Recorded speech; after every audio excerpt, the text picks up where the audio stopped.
Hi friends, welcome to Rahul Sharma blog. मैं हूं आपका बिजनेस दोस्त राहुल शर्मा। और दोस्तों, आज फिर से आपका भाई पूरी मेहनत करके आ चुका है आपको एक जबरदस्त बिजनेस आइडिया देने के लिए। आज की वीडियो में एक छोटा सा फूड बिजनेस आपको बताने वाला हूं, जो कि साउथ इंडियन का फेमस फूड है, लेकिन नॉर्थ इंडिया में भी दबाकर चलता है, जो कि है डोसा।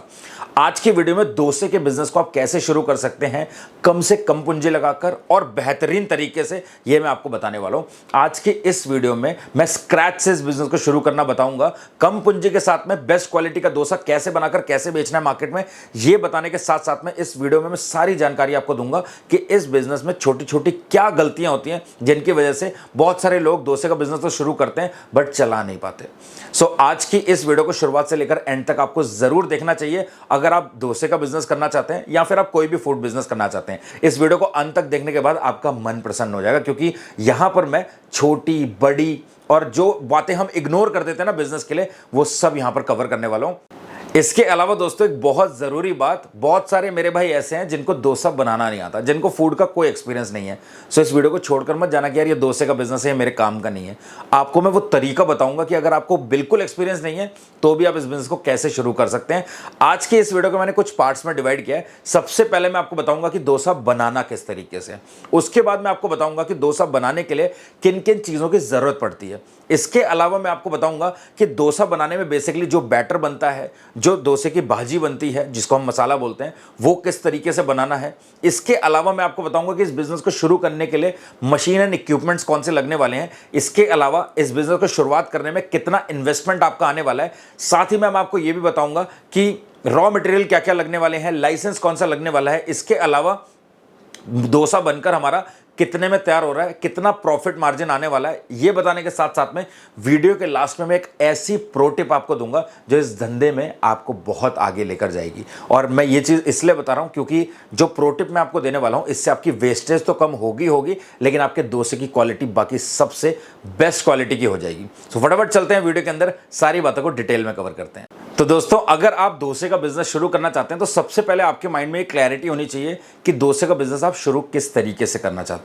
आप खुद डोसा बनाना चाहते हैं, या आप कोई शेफ हायर करना चाहते हैं, या फिर आपका प्लान है कि मैं बड़े पैमाने पर करूंगा और fully automatic dosa making machine ले लूंगा, जिससे डोसा अपने आप बनता जाएगा और मैं सर्व करता जाऊंगा। देखो, ये तीनों तरीके अलग अलग हैं। अब अगर आपके पास पूंजी कम है, कम पैसे से आप शुरू करना चाहते हैं, सो मेहनत करो। और मेहनत करने के लिए आपको डोसा बनाना सीखना पड़ेगा। और हम इतने मजबूत है ना कि अगर हम कोई चीज़ ठान लें तो उसको हम विद इन अ डेज सीख सकते हैं। मैं ये नहीं कहूँगा कि आपको बहुत सालों लग जाएंगे। कोई भी चीज़ को सीखने के लिए 7 दिन बहुत होते हैं। वो 7 दिन आपने अगर रूटीन में उस चीज़ को करने की कोशिश करी, आपकी हैबिट बन जाएगी और आपकी वो आदत बन जाएगी और आप आराम से सीख सकते हो। अगर आपके पास बजट नहीं है तो कहीं तो आपको ज़्यादा इन्वेस्ट करना पड़ेगा। आपको अपना टाइम, एफर्ट्स और अपनी मेहनत इन्वेस्ट करनी पड़ेगी। ये चीज़ क्लियर रखना। अब आपके पास पैसा भी नहीं है और आप मेहनत भी नहीं करना चाहते हो, आप अपना समय भी नहीं देना चाहते हो, आप किसी चीज़ में पंक्चुअल भी नहीं होना चाहते हो, फिर आपके लिए ये बिजनेस नहीं है। और आपके लिए फिर कोई भी फूड बिजनेस नहीं होता, क्योंकि फूड बिजनेस मांगता है सिर्फ और सिर्फ मेहनत।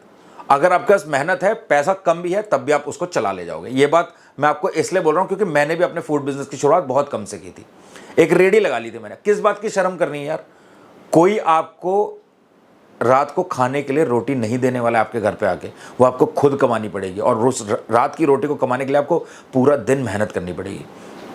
तो इसलिए किसी की शर्म मत करो। गलत काम कुछ नहीं कर रहे हो, आप बिजनेस छोटे से कर रहे हो, ये मायने नहीं रखता। आपको बिजनेस को कितना बड़ा करना है, ये आपके माइंड में पहले दिन से प्लानिंग होनी चाहिए, बस। तो आप डोसे को कैसे शुरू करोगे कम से कम में, वो तो मैं आपको बताऊंगा, बट आपके माइंड में सबसे पहले एक क्लैरिटी होनी चाहिए कि हाँ, मुझे डोसे का बिजनेस करना है, लेकिन मुझे खुद से करना है। मैं खुद बनाऊंगा। मैं किसी शेफ को हायर नहीं कर सकता क्योंकि मेरा इतना बजट नहीं है। मैं फुल्ली ऑटोमेटिक मशीन नहीं ले सकता क्योंकि मेरा बजट नहीं है। अगर आपने ये डिसाइड कर लिया कि आपको खुद ही डोसा बनाना है और इस बिजनेस की शुरुआत करनी है, आपको डोसा बनाना आना चाहिए। और वो कैसे सीख सकते हो आप, वो मैं आपको आगे बताऊंगा। और डोसा बनाने के लिए कैसे कैसे बैटर बनता है, कैसे भाजी बनती है, वो तो मैं आपको बताऊंगा। बट अगर आपका बजट ज़्यादा है और आप फुल्ली ऑटोमेटिक मशीन लेना चाहते हो, सबसे पहले मैं आपको दिखाता हूँ कि फुल्ली ऑटोमेटिक मशीन में डोसा कैसे बनता है। तवे को हॉट कर लेना है। जैसे ही आपका तवा गर्म हो जाता है, उसके बाद आपने बैटर को मिक्स करके मशीन के एक साइड में बैटर को डाल देना है। करीब करीब 1.5 से पौने 2 कड़छी बैटर आपने डालना है। और उसके बाद मशीन जैसे ही आगे बढ़ेगी तो मशीन अपने आप डोसे के बैटर को फ्लैट कर देगी।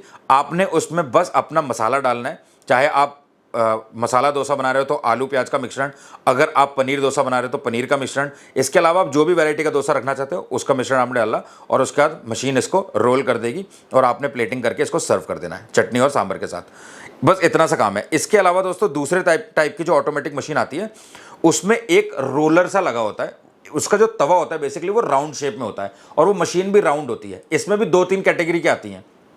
तो वहां पर क्या होता है, बैटर का एक बहुत बड़ा सा कंटेनर लगा होता है, उसमें आपने बैटर डाल देना है और मशीन ऑन होने के बाद अपने आप बैटर गिरेगा और वो जो नीचे तवा लगा है वो अपने आप घूमता रहता है और धीरे धीरे धीरे धीरे वो एक जब घूमता हुआ जाएगा तो पकता हुआ जाएगा और जब नेक्स्ट टाइम इधर आएगा तो वो रोल होकर डोसा बाहर को निकल जाता है। इस तरीके से देखो आप, ऐसे डोसा अपने आप रोल होता जाता है।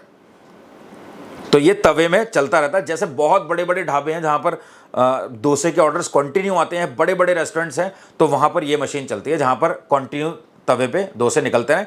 बट यहाँ पर क्या है, सिंपल प्लेन डोसा निकलता है ना। लेकिन जो पहले वाली मैंने आपको मशीन दिखाई है उसमें आप मसाला डोसा बड़े आराम से बना सकते हो। अब मशीन का प्राइस क्या है और मशीन को लेने से पहले क्या क्या चीज़ें आपको ध्यान में रखनी है ये हम बाद में बात करेंगे, क्योंकि ऑटोमेटिक मशीन लेकर इस बिज़नेस को करने वाले लोग बहुत कम है। मतलब कम इसलिए है क्योंकि वहाँ पर वो क्वालिटी नहीं मिल सकती जो हम बनाते हैं। आप सबको पता है कोई भी मशीन इंसान की बराबरी नहीं कर सकती। हाँ, मैं मानता हूँ मशीन हमसे बहुत ज़्यादा कैपेबल होती हैं। क्यों? क्योंकि वो टाइम कम लेती हैं और बहुत अच्छा काम भी करती हैं। लेकिन जहाँ फूड इंडस्ट्री की बात आती है, यहाँ पर जो हम इंसान काम करता है ना, वो बहुत बेटर क्वालिटी दे सकता है जो कि मशीन्स नहीं दे सकती। ये आपको जब आप इस बिज़नेस को करेंगे तो आपको आइडिया हो जाएगा। बट जहाँ पर बहुत बड़े बड़े रेस्टोरेंट्स चलते हैं, कंटिन्यू बेसिस पर ऑर्डर्स हैं, ऐसा नहीं है कि ये मशीन बिल्कुल ख़राब है। वो मशीन्स ये वाली वहाँ पर यूज़ होती हैं और बहुत अच्छा बिजनेस भी ला कर देती हैं। अब सबसे पहले बात करते हैं कि अगर आप डोसे का बिजनेस करना चाहते हैं तो आपको क्या क्या चीज़ें चाहिए होती हैं। सबसे पहले आपको बैटर बनाना पड़ता है और डोसे का मसाला बनाना पड़ता है। सो डोसे का बैटर बनाने के लिए आपको मैं कम क्वांटिटी में बता रहा हूं, आपको इडली राइस लेना होता है। 500 ग्राम इडली राइस ले लो आप, उसमें आप डालो उड़द दाल जो कि साबुत उड़द होनी चाहिए, 100 ग्राम आप उड़द दाल डालो। इसके बाद आपको चाहिए चना दाल जो कि 25 से 30 ग्राम के आसपास आप डाल दो। इसके बाद इसको अच्छे से वॉश करना होता है 2-3 बार, पानी में भिगा के छोड़ दो करीब करीब 3 से 4 घंटे के लिए। और पानी में भिगाकर छोड़ने की बात मैं इसलिए कर रहा हूं ताकि चावल दालें आपकी थोड़ी सी सॉफ्ट हो जाएं। अगर आप नहीं भी भिगाकर छोड़ना चाहते हैं, आप मत छोड़ो, आप डायरेक्टली ग्राइंडर में पीस सकते हो। लेकिन अगर आपके पास बजट कम है और आप घर की मिक्सी से पीसने वाले हो ना बैटर, मतलब देखो मैं आपको एक चीज़ बताता हूँ। एक तो इसके लिए एक डोसा ग्राइंडर आता है जिसको वेट ग्राइंडर भी बोलते हैं या डोसा बैटर ग्राइंडर भी बोलते हैं, जो कि थोड़े बड़े होते हैं, 12,000 से 18,000 25,000 तक की रेंज में आते हैं।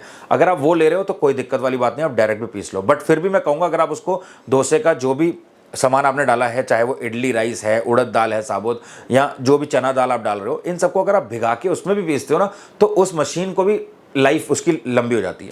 बट इनिशियली अगर आप स्टार्टिंग कर रहे हो, अपनी छोटी मिक्सी से कर रहे हो, आप सोच रहे हो कि 1-1.5 महीना चलाकर देखता हूँ इस बिज़नेस को, क्योंकि मैं आपको एक चीज़ बता रहा हूँ, अगर आपने बहुत बड़ी बड़ी मशीन्स खरीद ली और अगर आपका धंधा ये नहीं चला तो आपका पैसा बर्बाद होगा। तो काम क्या करना है, उन चीज़ों को यूज़ करके काम को शुरू करो जिनका आप बाद में भी इस्तेमाल कर सकते हो। मिक्सर ग्राइंडर कोई दिक्कत नहीं है, वो आपके घर में भी काम आ जाएगा। लेकिन ये वेट ग्राइंडर आप घर में यूज़ नहीं कर सकते। मैं आपको बताता हूँ, मेरा डोसे का बिजनेस भी था।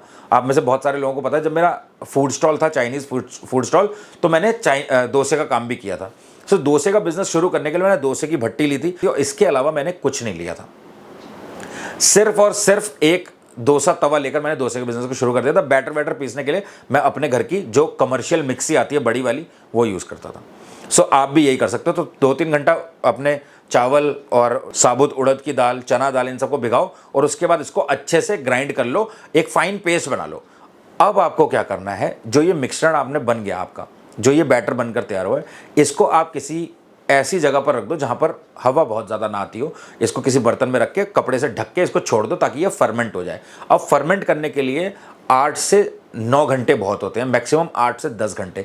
इससे ज़्यादा फर्मेंट मत करना। अगर आपने इससे ज़्यादा फर्मेंटेशन के लिए छोड़ दिया इस बैटर को तो ये खट्टा टेस्ट आने लगेगा और हल्की सी स्मेल आने लगती है, जो कि फिर पूरे डोसे के टेस्ट को ख़राब कर देती है। इसके बाद जब 8 से 10 घंटे हो जाते हैं और आपका बैटर फर्मेंट हो जाता है, तब शुरू होता है आपका असली काम। आपने क्या करना है, जो फर्मेंट किया हुआ बैटर है उसको अच्छे से पहले मिक्स करना है ऐसे ही, क्योंकि उसमें थोड़े से बबल्स आ जाते हैं और वो थोड़ा सा उठ जाता है ऊपर को। तो उसको आप जब पूरा अच्छे से फेंट लोगे, उसके बाद आपको क्या करना है, उसमें डालना है 15 ग्राम के आसपास सॉल्ट, उसके बाद आपको डालना है 10 ग्राम के आसपास शुगर। अब चीनी क्यों डलती है? चीनी हम इसलिए डालते हैं ना डोसे के बैटर में, क्योंकि जब हम डोसे के बैटर को फेंटने के बाद जब तवे पे डालते हैं ना, तो चीनी आप सबको पता है जब जलती है तो कैरेमलाइज होती है, और कैरेमलाइज होने के बाद उसका एक गोल्डन ब्राउन कलर आ जाता है जो कि बहुत सुंदर लगता है। और ये डोसे में भी होता है, डोसे का कलर एकदम गोल्डन ब्राउन आता है, मज़ा आता है डोसे को देख के कि लगता है यार किसी प्रोफेशनल ने ये डोसा बनाया है। तो इसलिए चीनी डलेगी और साथ में 20 से 30 ग्राम आपको मैदा डालना है। मैदा क्या करता है, अब आपने देखा होगा कुछ जगह पर आप डोसे खाते हो डोसा बिल्कुल सॉफ्ट होता है, जैसे सॉगी हो गया है, ऐसा भाप लग गई उसमें। और कई जगह पर जब आप डोसा खाते हो जिसको पेपर डोसा बोलते हो, पतला होता है लेकिन क्रिस्पी होता है, ऐसे तोड़ोगे उसे पापड़ की तरह टूटेगा, लेकिन जब थोड़ी देर रखोगे तो सॉफ्ट होने लगता है ना। तो वो जो होता है वो मैदे से आता है, उसमें क्रिस्पीनेस मैदे से आती है, कलर शुगर से आता है। तो ये बात समझो। और वैसे भी चावल इसमें पिसा हुआ है तो वो थोड़ा सा क्रिस्पी हो ही जाता है, बस मैदा उसको सपोर्ट कर देता है कि आपका डोसा और क्रंची और क्रिस्पी बन सके। इसके अलावा आपको ये तीनों चीज़ें ऐड करने के बाद इसको अच्छे से फेंटना है, मिक्स करना है, और ये जो बैटर आपका बनकर तैयार होगा ये करीब करीब 1.5 kg के आसपास बनकर तैयार होगा, जो मैंने ये सामग्री आपको बताई है। इसके अलावा अब सबसे मेजर काम क्या आता है, बहुत सारे लोग बोलेंगे कि भैया देखो अगर आप ढाबे रेस्टोरेंट के लिए बना रहे हो तो आप बल्क क्वांटिटी में बनाओगे। जो मैंने 500 ग्राम आपको इडली का चावल बोला जिसको मोटा चावल कहते हैं, वो आप मान लो 10 किलो यूज़ कर रहे हो, और 10 किलो के हिसाब से आपने सारी रेसिपी को ऐड कर लिया, सारे प्रोडक्ट्स को, तो आपका बैटर बहुत ज़्यादा बनकर तैयार होगा। तब आपको क्या करना है, एक स्टील का डब्बा या प्लास्टिक का डब्बा लो, सारा बैटर उसमें ऐड करो और फ्रिज में डाल दो। अब इस बैटर को आप 5 से 6 दिन तक यूज़ कर सकते हो। देखो बिजनेस का सबसे बड़ा रूल ये होता है कि आप वेस्टेज को कम कर सको फूड बिजनेस में। अगर आपके फूड बिजनेस में वेस्टेज ज़्यादा हो रही है तो आपका फूड बिजनेस आज नहीं तो कल मुसीबत का सामना करेगा, ये मैं आपको आज बता दे रहा हूँ। तो इसलिए इस बैटर में पानी मत ऐड करना, जो आपने पीसने में थोड़ा बहुत पानी ऐड किया था उतना ही ऐड करना है, जैसे कि 400 ग्राम 300 350 400 ग्राम के आसपास होगा। सो उससे आपका बैटर बिल्कुल गाढ़ा रहेगा, बिल्कुल गाढ़ा। उसी गाढ़े बैटर को आपने डब्बे में डाल के फ्रिज में डाल देना है। अब जितना आपको दिन में यूज़ करना है उतना बैटर आपने निकाला अपने पतीले में, और उसमें आपने थोड़ा सा पानी ऐड करके उसको मिक्स करके रेडी कर लिया डोसा बनाने के लिए। समझ गए आप? मतलब आप कितना भी बैटर पीसो, सारे बैटर को डब्बे में बंद करके फ्रिज में डाल दो, और दिन की यूसेज का कितना चाहिए आपको वो काम करो, क्योंकि ये जो पिसाई वाला काम है ना, ये डेली डेली निमत करना, आप परेशान हो जाओगे। और इस बैटर को पीसने को जब आप फ्रिज में रख दोगे तो फिर ये खराब नहीं होगा, ये खट्टा नहीं होगा, इसमें स्मेल नहीं आएगी। अब वीडियो के लास्ट में मैं आपको बताऊंगा प्रो टिप में कि अगर आपका बैटर थोड़ा खट्टा हो जाता है, थोड़ी सी खट्टी स्मेल आ रही है उसमें से, ओवर फर्मेंट हो गया है, तो क्या सॉल्यूशन है जो आपको करना है। अब आप इतना बैटर फेंक तो नहीं दोगे, मान लो आपने 10 किलो बैटर बना के रखा है, फेंक दोगे तो आपको बहुत नुकसान हो जाएगा। तो उसको सही करने का भी समाधान होता है, जो कि वीडियो के लास्ट में मैं आपको बताऊंगा। अब आपका जो डोसे का बैटर है वो कंप्लीटली रेडी हो चुका है, आप डोसा बनाने के लिए रेडी हो। बट डोसे के बीच में डालने के लिए आपको चाहिए भाजी। अब भाजी बनाने के लिए आपको देखो जो ऑयल यूज़ करना है ना, वो या तो कोकोनट ऑयल होना चाहिए या फिर पीनट्स ऑयल होना चाहिए, या मूंगफली का तेल या फिर नारियल का तेल। अब आपने क्या करना है, एक बड़ा सा पैन लेना है, उसको गैस पे चढ़ा देना है, थोड़ा सा गर्म करके उसमें डालना है 3 से 4 चम्मच आपका नारियल का तेल या फिर मूंगफली के दाने का तेल। इसके बाद उसमें आपको डालना है 1 टेबल स्पून सरसों के दाने। उसके बाद आपको डालना है इसमें 1 टेबल स्पून के आसपास जीरा। उसके बाद आपको 15 से 20 पत्तियां डालनी है करी लीव्स। अब डोसे का जो मसाला बनाते हैं उसमें करी लीव्स का बहुत अच्छा फ्लेवर आता है, तो करी लीव्स जरूर डालो। और इसमें क्वांटिटी भी मैंने ज़्यादा रखी है 15 से 20, आप 15-16 भी डालो कोई दिक्कत नहीं, 15 से 20 के बीच में डालो, मज़ा आ जाएगा आपको। इसके अलावा आपको इसमें डालना है चॉप्ड ग्रीन चिली, जो कि 2 ग्रीन चिली आप डाल लो अच्छे से बारीक करके, जो कि 5 से 8 ग्राम के आसपास होनी चाहिए। इसके बाद आपको डालना है इसमें कटा हुआ प्याज, लंबा लंबा काट दो आप, जो कि 3 से 4 प्याज डाल दो। और उसके बाद आपको डालना है इसमें 100 ml के आसपास पानी, ताकि ये अच्छे से कुक हो जाए। थोड़ा सा कुक जैसे होता है, बहुत ज़्यादा कुक नहीं करना है इसको, प्याज क्रंची रहने चाहिए। थोड़ा सा कुक होने के बाद आप इसमें डालोगे क्या, इंडियन स्पाइसीज, जो भी हमारे मसाले होते हैं। आपने नमक डाल दिया स्वाद अनुसार, आपने हल्दी डालनी है थोड़ी सी, इसके अलावा आपने गरम मसाला डालना है, कोरिएंडर पाउडर, थोड़ा सा धनिया पाउडर डालना है। और उसके बाद आपको इसको क्या करना है, थोड़ा सा मिक्स करना है। और उसके बाद मसाला जैसे मिक्स हो जाता है आपका, इसमें आपको डाल देने हैं मैश्ड बॉइल्ड पोटैटोस, जो कि आपने उबले हुए जो आपके आलू हैं उनको मिक्स करके डाल दिया, जो कि 3 से 4 आलू होने चाहिए। उसके बाद आपको डालना है इसमें हरा धनिया। और आपका जो ये डोसे का मसाला है, जो वो सब भाजी है, वो भी बन के रेडी हो जाती है। और आप चाहो तो भाजी मसाला भी डाल सकते हो ऊपर से, इसमें आपका रेडी है। अब ये दोनों चीज़ बनने के बाद आप डोसा बना सकते हो, लेकिन डोसा बनाने के बाद आप सर्व किसके साथ करोगे, ये बहुत ज़रूरी है। तो डोसा सर्व करने के लिए आपके पास नारियल की चटनी और सांभर, ये दो चीज़ तो ज़रूर होनी चाहिए। और कुछ लोग क्या करते हैं, जो आपकी शक्कर होती है, गुड़ की पिसी हुई चीनी, वो भी देते हैं साथ में, उसमें थोड़ा सा 1 चम्मच घी डाल के। तो वो आपके ऊपर है, आप कैसे देना चाहते हो, क्या देना चाहते हो। या अलग से कोई आपने स्पाइसी चटनी भी बनाते हैं कुछ लोग, मूंगफली और लाल सूखी मिर्च की चटनी बनती है जिसमें लहसुन अदरक डाल के, एक वो भी बनती है, तो वो भी आप दे सकते हो। लाल मिर्ची वाली स्पाइसी चटनी, कोकोनट चटनी और सांभर। अब मैं एक चीज़ बताता हूँ, फूड बिजनेस में ग्रो करने का सबसे बड़ा एक प्रो टिप ये भी है कि आप सर्व किसके साथ कर रहे हो, मतलब आपके साथ में आप क्या दे रहे हो किसी प्रोडक्ट के साथ। बर्गर के साथ लोग टोमेटो सॉस देते हैं, लेकिन जो लोग टोमेटो सॉस और रेड चिली सॉस देते हैं वो मज़ा आता है, वहाँ पर लोगों को टेस्ट आने लगता है। तो ये चीज़ ज़रूरी है, आप साथ में क्या दे रहे हो। कुछ लोगों की चटनी इतनी बेहतरीन होती है कि उनके पकौड़े थोड़े कम अच्छी क्वालिटी के होते हैं, तब भी उनके पकौड़े का बिजनेस चल जाता है क्योंकि चटनी में दम होता है। आप समझ रहे हो हम किस चीज़ को किसके साथ सर्व कर रहे हैं, ये बहुत मायने रखता है। सो आप क्या करो, एक स्पाइसी लाल चटनी बना लो, एक कोकोनट की चटनी बना लो और एक सांभर की चटनी बना लो। मैं साइड में आपको दिखा दे रहा हूँ, कोकोनट की चटनी बनानी बहुत ज़्यादा आसान है। उसके बाद, क्योंकि अब मैं ये भी बताने लग जाऊंगा तो बहुत लंबा हो जाएगा। आप YouTube से सीख सकते हो, कोई दिक्कत नहीं है, बहुत सारे प्लेटफॉर्म है। बट मेरा आपको यहाँ पर डोसे के बिजनेस में जो सबसे ज़रूरी चीज़ है समझाना, वो ये कि आप अगर खुद से कर रहे हो तो आपको किन चीज़ों का ध्यान रखना है, और फुल्ली ऑटोमेटिक मशीन आपको लेनी चाहिए नहीं, आपको वीडियो के एंड में पता चल जाएगा। अब हम बात करते हैं मशीन एंड इक्विपमेंट्स की। अगर आप इस बिजनेस को शुरुआत कर रहे हैं तो आपको कोई मशीन नहीं लेनी है, ध्यान से समझ लो, कोई भी मशीन नहीं लेनी है। आपको सिर्फ लेना है डोसा तवा, जिसको हम डोसा भट्टी कहते हैं, या कुछ लोग डोसा प्लेट कहते हैं, या कुछ लोग अलग अलग नाम से इसको जानते हैं। बट आइडली डोसे के बिज़नेस को शुरू करने के लिए ये बहुत ज़रूरी है, क्योंकि वहाँ पर आप जो छोटा गोल तवा आता है उसमें काम नहीं कर सकते। तो इसलिए आप डोसा तवा ले लो, जिसका प्राइस दोस्तों 16,000 से लेकर 19,000 20,000 तक जाता है। तो ये समझ लेना। अब इसका प्राइस डिपेंड करता है आप कितने mm का तवा वाला भट्टी ले रहे हैं। सो अगर मैं बात करूं तो आपको 16 से 18 mm का जो तवा है वो लेना चाहिए, ताकि वो मोटा होता है तो वो डोसा उसमें बहुत अच्छा बनता है। एक और ज़रूरी बात मैं आपको बता दूं, जब भी डोसा बनाता है कोई भी कारीगर, तो आप देखना तवा ठंडा होता है। ठंडा इन द सेंस बहुत कम गर्म होता है। और डोसा बनाते ही, मतलब जैसे बैटर डालने के बाद, डोसा फैलाने के बाद वो गैस को बढ़ा देते हैं, और फिर उसके बाद ऑयल या बटर लगाते हैं, उसके बाद थोड़ा सा कुक होने के बाद उसमें मसाला लगाते हैं और फोल्ड कर देते हैं। इतना सा काम है, लेकिन ये काम जितना आसान लग रहा है उतना आसान है नहीं, आपको इसकी प्रैक्टिस करनी पड़ेगी। एक और चीज़ यहाँ पर मैं आपको बता देता हूँ, जब भी हम डोसे को फैलाते हैं और डोसा बना लेते हैं ना, एक बार डोसा रोल करके हमने जब निकाल लिया, उसके बाद देखना वो पानी का छींटा मारते हैं तवे पे। वो क्यों मारते हैं? वो इसलिए मारते हैं ताकि तवा थोड़ा सा ठंडा हो जाए, थोड़ा कूल डाउन हो जाए। वरना कई लोगों ने देखा होगा, जब हम बैटर को डालते हैं और तवे पे फैलाने लगते हैं तो वो बैटर चिपक चिपक के आने लगता है कटोरी के साथ। ऐसा कभी नहीं होगा अगर आपका तवा जो है ठंडा हो जाएगा। सो देखना, आप डोसे वाले क्या करते हैं, डोसा बनाने के बाद पूरे तवे पे पानी मारते हैं, फिर पूरे तवे पे कपड़ा मारते हैं ताकि एक इक्वल टेम्परेचर आ जाए तवे पे, और उसके बाद फिर लगातार 1 2 3 4 डोसे बना देते हैं। ये कुछ चीज़ें होती हैं जो अगर आपको नहीं पता होंगी आपको परेशानी आएगी। तो समझो, जब भी आप डोसे को फैलाओगे तवे पे, गैस को कम रखोगे, तवे को पानी से थोड़ा सा ठंडा करके नॉर्मल करके उस पर एक कपड़ा मार दोगे। फिर नहीं होता तो आप एक प्याज को काट के प्याज को तवे पे पूरा घुमा दो। समझ रहे हो क्या करना होता है? देखो, बहुत तरीके होते हैं। डोसा प्लेट को रेडी करने का एक बहुत अच्छा मेथड है। सबसे पहला मेथड समझो, तवे को आपने पहले गर्म किया, उसके बाद आपने तवे को ठंडा किया। ठंडा करने के बाद, मतलब ठंडा नहीं, थोड़ा सा, जब थोड़ा सा ठंडा हो जाएगा उसके बाद आपने क्या करना, तवे पे नमक डालना है। नमक डालने के बाद पूरे तवे पे नमक को ऐसे घुमाना है, और फिर उसके बाद नमक को साइड करके कपड़े से साफ़ कर देना है, और थोड़ा सा ऑयल डाल के फिर तवे को पूरा कपड़े से साफ़ कर देना है। तो तवा आपका रेडी हो जाता है डोसा बनाने के, कभी चिपकेगा नहीं डोसा। दूसरा तरीका होता है, आपने तवे को गर्म किया, थोड़ा सा ठंडा करने के बाद आपने प्याज को बीच से काटा, उसमें हल्का सा ऑयल और नमक लगाया और तवे पे पूरा घिस दिया। तवे पे घिसने के बाद फिर आपने उसको कपड़े से वाइप ऑफ किया और हल्का सा पानी के छींटे मारे, और फिर वाइप करने के बाद आपका डोसा तवा रेडी है। ये चीज़ें होती हैं।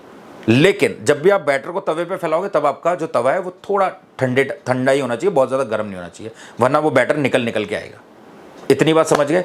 इसके बाद अगर आपको भैया मशीन्स लेनी है तो फिर आप डोसा वेट ग्राइंडर ले सकते हो, जो कि बड़े पैमाने पर चावल और आपके जो उड़द दाल होती है, चना दाल होती है, जो भी मिश्रण है बैटर बनाने के लिए, उसको पीसने में बड़ा आसान है। आपने चालू करके छोड़ दिया, वो धीरे धीरे पिसता रहेगा। इसके बाद अगर हम बात करें फुल्ली ऑटोमेटिक मशीन अगर आप लेना चाहते हो तो इसका प्राइस 1,65,000 से शुरू हो जाता है। इससे कम की भी आपको मिल जाएंगी, 1,10,000, 1,15,000 मत लेना, वो किसी काम की नहीं होती, वो बिल्कुल सही क्वालिटी का डोसा नहीं बना पाती है। सो 1,65,000 से ये मशीन 4 लाख तक जाती है। सो जो मैंने आपको मशीनें दिखाई थी ये 3-3.5 लाख के आसपास की मशीन है दोनों।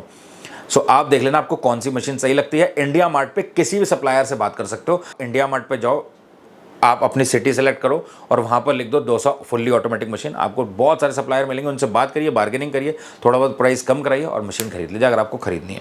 प्राइस मैंने बता दिया, बहुत ज़्यादा एक्सपेंसिव हो जाती है ये।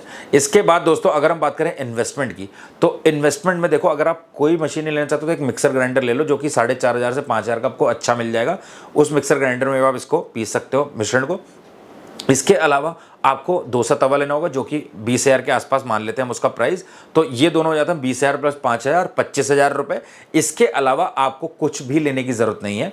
अगर आप लेना चाहते हो तो एक डोसा की कार्ट ले लो। अगर आप रेंट पे लेते हो 500 रुपये पर दिन का रेंट पकड़ लो, नहीं तो आप 30 से 35,000 रुपये की सेकेंड हैंड कोई भी कार्ट ले लो। इसके अलावा दोस्तों अगर हम बात करें लाइसेंस की, तो लाइसेंस में आपको कुछ लेने की जरूरत नहीं है। FSSAI रजिस्ट्रेशन करवा लो, food safety standards authority of India का रजिस्ट्रेशन करवा लो। इसके अलावा ये ऑनलाइन ऑफलाइन कहीं से भी हो जाता है। इसके अलावा आपको लेना होगा म्यूनिसिपल कॉर्पोरेशन से एक क्या नाम परमिशन स्लिप, जो कि म्यूनिसिपल कॉर्पोरेशन के ऑफिस में जाके जहाँ किसी से भी आप पूछोगे भैया रेडी लगानी है उसकी परमिशन चाहिए, तो वो आपको बता देंगे भैया रूम नंबर 12 में चले जाओ, उनसे बात करो।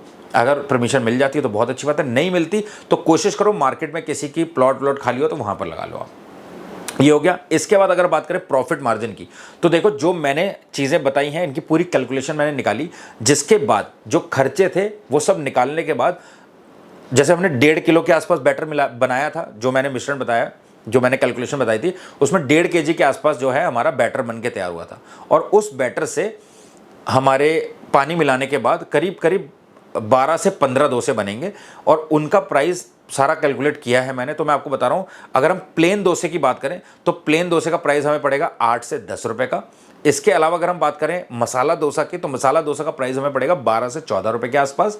और अगर हम बात करते हैं पनीर डोसे की, तो उसका प्राइस पड़ेगा हमें 18 से 20 रुपये के आसपास। अब आप एक चीज़ सिंपल सी समझो, मैक्सिमम क्या बिकता है? प्लेन डोसा तो एकदम पापड़ होता है, वो तो बहुत कम लोग लेते हैं, बट कुछ लोग लेते हैं, चाय के साथ पसंद करते हैं, भाई खाते हैं, कोई बात नहीं। लेकिन मसाला डोसा और पनीर डोसा बहुत ज़्यादा बिकता है। मसाला डोसा जो कि आपका 12 से 14 रुपये का पड़ रहा है, सोचो आप उसको कितने का बेचोगे? 80 रुपये का भी बेचोगे तो आपको कितना ज़्यादा मुनाफा है ना। अगर आप पनीर डोसा जो कि आपका 18 से 20 रुपये का पड़ रहा है, चलो हमने और खर्चे निकाल दिया, आपने और खर्चे डाल दिए इसमें, और आपने चीज़ें अच्छी डाल दी, और आपने बहुत ज़्यादा अच्छा इंग्रेडिएंट्स ले लिया, इनफैक्ट आपने दोस्तों सामान भी रिटेल शॉप से ले लिया, रॉ मटेरियल, तब भी आपका ये 18-20 रुपये से जाकर 25 रुपये का पड़ जाएगा पनीर डोसा। अगर आपका 25 रुपये का भी पड़ रहा है, फिर भी आप इसको 120 का बेच रहे हो या 100 रुपये का बेच रहे हो, सो आप अंदाज़ा लगा लो आपको कितना प्रॉफिट होने वाला है। समझ रहे हो? तो इसमें प्रॉफिट बहुत अच्छा है। बस ये काम में क्या है, बनाना आना चाहिए। तो ये आपको सीखना पड़ेगा, थोड़ी सी मेहनत करनी पड़ेगी, मुश्किल नहीं है, नामुमकिन नहीं है ना। जो हमने ठान लिया वो हम कर सकते हैं। तो आप कोशिश करो, बनाकर देखो, आपको बहुत तरीका आ जाएंगे। और अलग अलग वैरायटी या फिर और भी फ्लेवर रख सकते हो डोसे में, है ना। पेरी पेरी डोसा आता है, मलाई डोसा आता है, इसके अलावा चीज़ एंड कॉर्न डोसा आता है, बहुत सारे जो भी आप वैरायटी रखना चाहो फिर आप धीरे धीरे बढ़ा सकते हो। मशरूम डोसा रख सकते हो, जैसा आपको ठीक लगे। इसके बाद सबसे ज़रूरी बात आती है प्रो टिप की। प्रो टिप में मैंने आपको स्टार्टिंग में बताया था, इस बिज़नेस की सबसे बड़ी गलती होती है जब जो लोग नए होते हैं वो बैटर को ओवर फर्मेंट कर देते हैं। अब ओवर फर्मेंट होने के बाद बैटर ख़राब हो जाता है भाई, उसमें वो क्वालिटी नहीं आती, स्मेल आती है। और उससे बचने का एक ही तरीका है कि आप पहली बात तो बैटर को कम से कम फर्मेंट करो। देखो 6 घंटे में भी गर्मियों में फर्मेंट हो जाता है आपका बैटर, और जो बड़े बड़े ढाबे वाले होते हैं वो यही करते हैं। रात को लास्ट में जब अपना ढाबा क्लोज करते हैं, बढ़ाने के बाद, ढाबा बढ़ाने के बाद उसको बैटर को पीसते हैं, पीसने के बाद फिर उसको फर्मेंट के लिए रखते हैं, और 6 से 7 घंटे में उनका रेडी हो जाता है बैटर, है ना। तो आपको भी यही करना है। तो 8 से 10 घंटे मैक्सिमम है, लेकिन फिर भी कभी अगर ज़्यादा हो गया तो फिर आपको, यहाँ आपने 2 दिन बाहर, एक दिन आपसे गलती से बाहर रह गया बैटर, आप फ्रिज में नहीं रख पाए, तो बैटर में खट्टी स्मेल आने लगी। फिर आपको क्या करना है, या तो पोहा या तो सूजी मिक्सी में पीस कर बैटर में ऐड कर दो, आपके बैटर की स्मेल और खट्टास खत्म हो जाएगी। खत्म तो नहीं होगी, कम हो जाएगी, बहुत ज़्यादा कम हो जाएगी। इसके अलावा आप अगर ये भी नहीं करना चाहते तो आप क्या कर सकते हो, जो आपका दूध है वो बॉईल करने के बाद उसको ठंडा करके भी बैटर में ऐड कर सकते हो। वो भी आपके दूध की खट्टास को और जो उसमें स्मेल होती है हल्की सी, उसको कम कर देता है, मतलब खाने लायक बना देता है। तो ये आपको पता होना चाहिए। इसके अलावा एक बहुत ज़रूरी बात जो मैं हमेशा कहता हूँ, बड़ा सोचो, शुरुआत छोटे से करो। बार बार ये कहता हूँ। तो कभी भी ये मत सोचना कि ये बिज़नेस मेरे लिए नहीं है और ये बिज़नेस मैं इतने लाख लगा कर ही शुरू करूँगा। कोई भी बिज़नेस कितने भी लाखों में आप शुरू कर लो, गारंटी नहीं है कि आप उसको चला पाओगे या नहीं। तो इसलिए सबसे अच्छा ये है, कम से शुरू करो और अपनी हिम्मत को बरकरार रखो, मेहनत पे अपने भरोसा रखो और काम करो। काम करते करते फिर आप धंधे को बड़ा करो, आपको बहुत मजा आएगा। उम्मीद करता हूं आपको इस वीडियो में कुछ ना कुछ जरूर सीखने को मिला होगा। अगर आपको ये वीडियो पसंद आया तो आप मेरी मेहनत को सफल कर सकते हैं इस वीडियो को लाइक करके, चैनल को सब्सक्राइब करके। मिलते हैं दोस्तों अगली प्रॉफिटेबल बिजनेस वीडियो में, तब तक के लिए जय हिंद, जय भारत।